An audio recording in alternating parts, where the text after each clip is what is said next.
So this bike trip from Pittsburgh, Pennsylvania to Washington, D.C., it's about 355 miles. And so that first day, you're in downtown Pittsburgh, you're at Point State Park, which is where the three rivers that are in the city meet.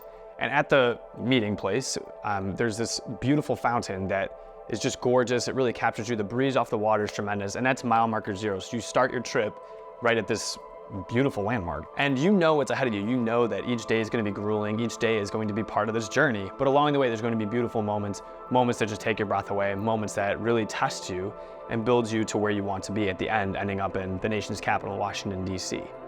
So you get on your bike. You're ready to go. You have everything you need. You have your saddlebags loaded. The water's filled. You are set. You get going, it's amazing. You're riding really through Duquesne and you get to see the college and you have all the rivers on your sides, over bridges, the whole 9 yards.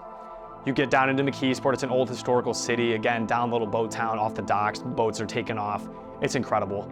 And then you finish your day. It's pretty much in the middle of nowhere. You've ridden 70 miles. You're sore, but you're still amped up. You're feeling great, right? You're feeling great. Then you wake up the next day. Everything's sore. Your butt's swollen. Your legs hurt, your calf looks huge. You sit on that bike and the last thing that you want to do is do another 70 miles. You can't even fathom doing another 70 miles. And you know you're gonna have to because that's only day 2 out of 5. You're just getting going in the grand scheme of things. But you're kind of in the thick of it, right? You're kind of in the thick of it. So you get riding for about 5 minutes, it's beautiful. 5 miles, it's beautiful. It's all beautiful, but for 5 miles, it's like exceptionally beautiful. And then you get into a big canopy of trees. There's a forest on your right, canopy of trees above you, and the river right on your left. You're riding on a false flat, which basically means that it looks like it's gonna crest and then you're gonna go downhill and you never do. So you're constantly riding uphill for 70 miles and you are just grinding.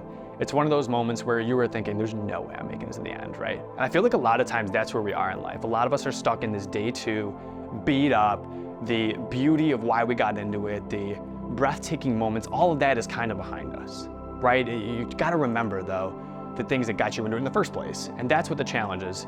But as you're going through day 2 and your head's down and you're trying to push through the hours, there is beauty all around you if you can just stop and take it in. And there's certain moments where you're riding and all of a sudden out of nowhere, light comes in and there's just a waterfall on your right or on your left. This beautiful waterfall that you can't help but stop and of course you have to take in. So to me, what are these waterfall moments in our lives? What are the moments that when we're in the thick of it, when we're just head down grinding, when we're riding and riding, we've been beat up a little bit, make us stop and capture the moment.